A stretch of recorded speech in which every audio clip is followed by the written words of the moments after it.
오늘 말씀을 읽고 나서 이 부정적인 의미에서 부창부수라는 말이 떠오릅니다. 두 부부 중에서 한 사람이라도 옳은 생각을 가졌다면 온 집안이 파국으로 이끌어지지는 않았을 것입니다. 그러나 이 부부는 서로를 닮기를 악행으로 서로에게 시너지 효과가 일어나서 모두가 악하게 흐르는 모습을 우리가 보게 됩니다.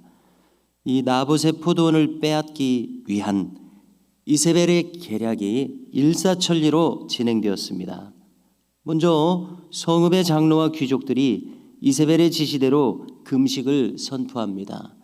그래서 우리는 이 성읍의 장로와 귀족들도 바른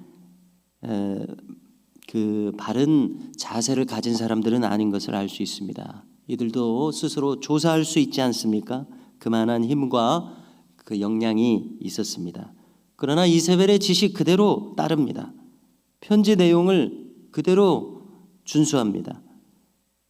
그리고 이것은 왕의 명령이 아니었습니다. 왕후의 명령이었습니다. 그대로 협조한 것입니다.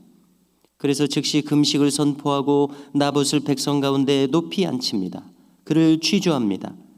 불량자 두 사람을 내세워서 자, 이것은 이세벨이 편지를 쓰기만 했습니다. 실행한 그대로 행동한 그 주체는 그 귀족들과 장로들의 협조가 있었던 것입니다. 그래서 나봇 앞에서 그에 대해서 위증을 교사했습니다. 이렇게 증언하는 겁니다. 나봇이 첫째 하나님과 둘째 왕을 저주하였다. 하나님을 저주하고 왕을 저주했다. 그렇게 하고서 이스라엘 백성들 가운데서 어떻게 살아남겠습니까? 이 두세 사람 이상만이 율법에 있어서 증언의 효력을 가지는데 한 사람만 해서는 증언의 효력이 없습니다. 자, 이렇게 또 율법의 요건을 성립하게 합니다. 이에 부합하자 더 이상의 절차 없이 나봇을 끌고 나가서 그대로 돌로 쳐 죽였습니다. 그래서 이와 같은 나봇의 최후가 이세벨에게 그대로 전해지게 됩니다. 그러자 이세벨은 즉시 일어나 아합에 가서 전합니다. 왕이여 일어나소서, 저 돈 받고 팔기를 싫어하던 나봇의 포도원을 이제 차지하소서. 나봇이 기어이 죽었나이다. 이렇게 전합니다. 그러자 이 아합의 행함을 보십시오. 그 자리에서 즉시 일어나서 이스라엘 사람 나봇의 포도원을 차지하러 그 길로 내려갑니다. 그래서 우리는 이 아합에게서 참 비겁한 모습을 그대로 지켜보게 됩니다. 자기가 직접 나서지 않고 이세벨이 직접 나서서 처리하는 모든 것을 그대로 보고 있다가 이제 나봇이 죽었으니 포도원 차지하라고 하니까 얼른 일어나서 가는 대단히 비겁한 모습을 그대로 보여주고 있습니다. 자, 이 모든 일들을 하나님께서 보고 계셨습니다. 하나님 보시기에 참으로 악행들이었습니다. 이때 하나님은 디셋 사람 선지자 엘리야에게 심판을 명하십니다. 이렇게 하십니다. 너는 지금 사마리아에 있는 이스라엘 왕 아합을 만나라. 그가 나봇의 포도원을 차지하러 이스라엘로 내려갔노라. 그에게 말하라. 19절에서 이르십니다. 여호와의 말씀이 내가 죽이고 또 빼앗았느냐. 여호와의 말씀이 나봇의 피를 핥은 곳에서 성읍 밖으로 끌려나가서 거기서 돌에 맞아 죽었기 때문에 이제 들에 그의 시신이 있었을 것이고 또 개가 그 시신을 핥는 이런 비참한 광경이 펼쳐졌던 모양입니다. 나봇을 개들이 핥은 곳에서 개들이 내 피 곧 내 몸의 피도 핥으리라 하셨다 하라. 심판을 전하게 하십니다.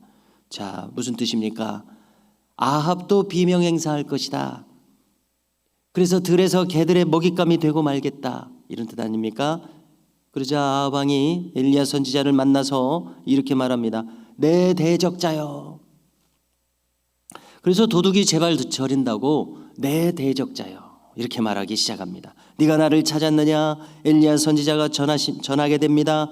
내가 죽이고 또 빼앗았느냐고 주께서 말씀하셨느니라. 내가 내 자신을 팔아. 참으로 얼마나 의미심장한 표현입니까? 우리가 악마에게 영혼을 팔았다. 세상 사람들도 그렇게 이야기하더라고요. 악마에게 영혼을 팔았다. 딱 그 표현 아닙니까? 내가 내 자신을 팔아. 하나님의 대적자 사탄에게 너 자신을 팔아. 여호와 보시기에 악을 행하였으므로 여호와의 말씀이 내게 재앙을 내려 너를 쓸어버리되 내게 속한 남자는 이스라엘 가운데서 신분의 고아를 막론하고 다 멸할 것이라. 얼마나 두려운 하나님의 심판의 선언이십니까? 내 자신을 팔아. 그래서 영혼을 팔았던 아합에게 그대로 심판이 임합니다. 22절에서 심판 통고가 계속됩니다. 하나님 말씀하십니다. 내 집이 느밧의 아들 여로보암의 집안처럼 될 것이다. 우리가 열왕기상 15장 그리고 16장을 보면은 여로보암과 바사 왕조의 멸절이 기록되고 있습니다.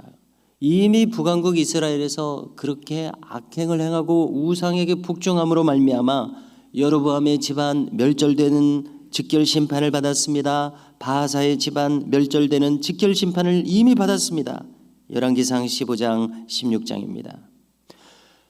하나님께 심판받아 집안이 완전히 없어지게 된 그러한 사례가 벌써 2건이나 있었습니다. 참으로 두려운 일이 아닐 수 없습니다.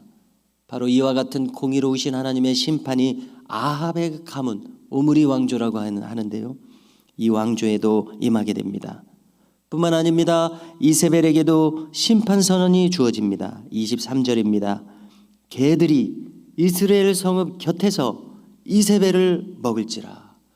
얼마나 두려운 말씀입니까? 그리고 우리는 성경을 알고 있습니다. 이 심판 그대로 이루어집니다. 또 24절에서는 아합의 가문에 대한 심판이 주어집니다. 아합에게 속한 자로서 성읍에서 죽은 자는 개들이 먹고 들에서 죽은 자는 공중의 새가 먹으리라. 모두가 다 비명행사하겠다. 이러한 두려운 심판이 주어집니다. 그리고 이 열왕기상은 이 아합과 이세벨에 대해서 딱 한마디로 평가합니다. 이렇게 말씀하십니다. 예로부터 아합과 같이 그 자신을 팔아. 또 나오죠. 여호와 앞에서 악을 행한 자가 없노라. 이는 그의 아내 이세벨이 충동한 결과라.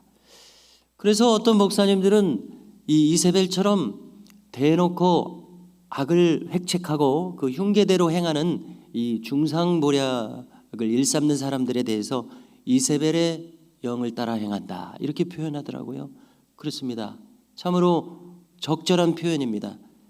우리가 요한서신을 보면은 이 한 부분에서 그 데메드리오는 사도 요한을 환영하면서 하나님의 뜻을 따라 행하는 칭찬받아 마땅한 사람들과 하나님에게 인정받은 사람이라고 소개되는가 하면은 디오드레베라 하는 인물은 이 사도 요한을 가로막고 그렇게 자기 하고 싶은 대로 행하는 그러한 사람이 있었습니다. 그렇습니다. 지나간 교회 역사와 성경 역사 그리고 교회사 또 수많은 교회들에서 오늘날도 이세벨처럼 대놓고 흉계를 꾸미며 그대로 행하는 사람들이 있습니다. 그야말로 이세벨의 영을 따라서 행하는 그러한 악인들이 아닐 수 없습니다. 자, 그러자 참 재밌는 장면이 나옵니다. 이 모든 심판 선언을 듣고서 아합이 굵은 배를 자기 몸에 동입니다. 굵은 배에 누웠다고 합니다.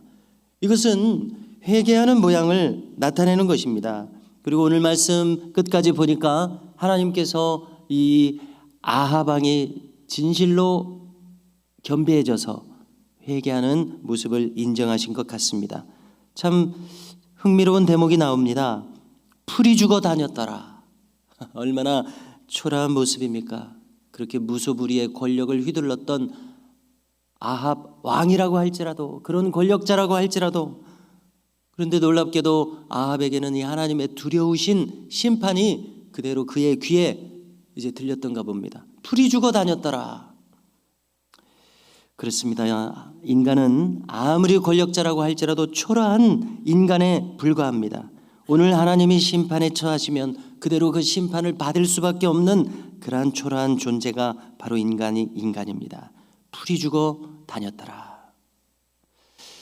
이에 대해서 하나님의 얼마간의 자비가 베풀어집니다. 엘리야 선지자에게 말씀하십니다. 29절에서 아합이 내 앞에서 겸비함을 보느냐, 이러므로 내가 이 재앙을 그의 당대에는 내리지 않고 그의 아들의 시대에야 그의 집안에 재앙을 내리리라. 하나님의 심판은 이미 정하여졌습니다. 그러나 그 심판이 유예되고 있습니다. 이것은 하나님의 자비하심입니다. 요한복음 앞부분에서 분명히 말씀해 주시죠. 하나님은 우리를 심판하기 위해서 행하시는 분이 아니십니다. 오히려 하나님은 우리를 구원하시기 위하여 행하시는 분이십니다. 그러므로 아들을 우리에게 내어주셨습니다. 이것이 하나님이 우리에게 생명을 주시기를 기뻐하신다는 증거입니다. 아방을 보십시오.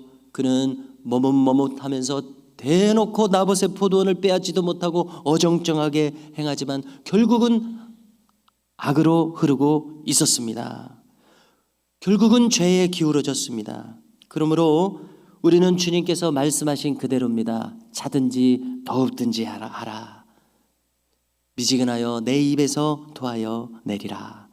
그러므로 우리는 차든지 더웁든지 양당간에 하나님께서 기뻐하시는 일을 택해야 할 줄로 믿습니다. 오늘 이 아침에 담대한 마음으로 결연히 하나님 편에 서리라.